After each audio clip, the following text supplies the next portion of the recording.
Indo British advanced pain clinic, నొప్పి మాయం, surgery దూరం. For appointments 9155515563. తెలంగాణలో మద్యం ప్రియులకు ఒక రకంగా షాకింగ్ న్యూస్ ఇది అని చెప్పొచ్చు. ఎందుకంటే ఇక్కడ నుంచి తెలంగాణలో కింగ్ ఫిషర్ కావచ్చు, లేదంటే హీనకెన్ బీర్ల అమ్మకాలు పూర్తిగా బంద్ కాబోతున్నాయి. అంటే ఈ బీర్లు అసలు దొరకవు తెలంగాణలో. ఎందుకంటే ఆ బీర్ల తయారీ కంపెనీ తీసుకున్న నిర్ణయం ఏది, తెలంగాణకు తమ బీర్లను సప్లై చేయబోము అంటూ యునైటెడ్ బ్రేవరీస్ లిమిటెడ్ ఒక ప్రకటన విడుదల చేసింది. సో ఈ మేరకైతే అధికారికంగా ఒక ప్రకటన కూడా విడుదల చేసిన పరిస్థితి. బీర్ల ధరలను సవరించలేదు కాబట్టే, అండ్ ఆ తర్వాత పాత బకాయిలను తెలంగాణ ప్రభుత్వం చెల్లించలేదు కాబట్టి ఈ నిర్ణయం తీసుకున్నట్టు కంపెనీ అయితే స్పష్టం చేసింది. కంపెనీ తీసుకున్న ఈ నిర్ణయంతో మాత్రం తెలంగాణలో కింగ్ ఫిషర్ అండ్ హీనెకెన్ బీర్ల సరఫరా అయితే పూర్తిగా నిలిచిపోయే పరిస్థితి కనిపిస్తోంది. యాక్చువల్లీ కంపెనీ తన ప్రకటనలో ఏం చెప్పింది అంటే, సెబీ లిస్టింగ్ రెగ్యులేషన్స్లోని రెగ్యులేషన్ 30కి సంబంధించి తెలంగాణ బేవరేజెస్ కార్పొరేషన్ లిమిటెడ్ తమ బీర్ సరఫరాను తక్షణమే నిలిపివేస్తున్నట్టు యునైటెడ్ బ్రేవరీస్ లిమిటెడ్ తన లేఖలో స్పష్టంగా చెప్పింది. సో టీజీబీసీఎల్ బీర్ల ప్రాథమిక ధరను 2019 నుంచి ఇప్పటి వరకు, అసలు అంటే 2019లో ఏ ధర ఉండేనో అదే ధరను ఇప్పటి వరకు కొనసాగిస్తూ వచ్చాం. అప్పటి నుంచి అసలు సవరించలేదు.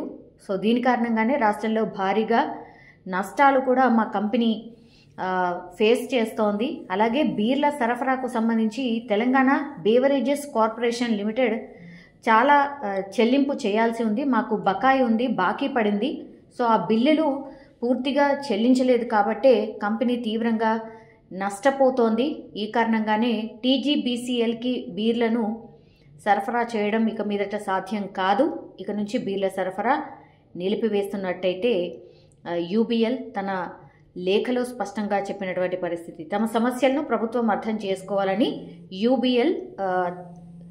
యూబీఎల్ విజ్ఞప్తి చేసిన పరిస్థితి అయితే కనిపిస్తోంది.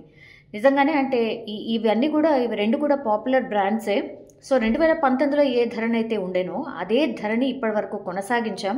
అంటే దాదాపుగా ఒక 5 ఏళ్ళు అవుతోంది.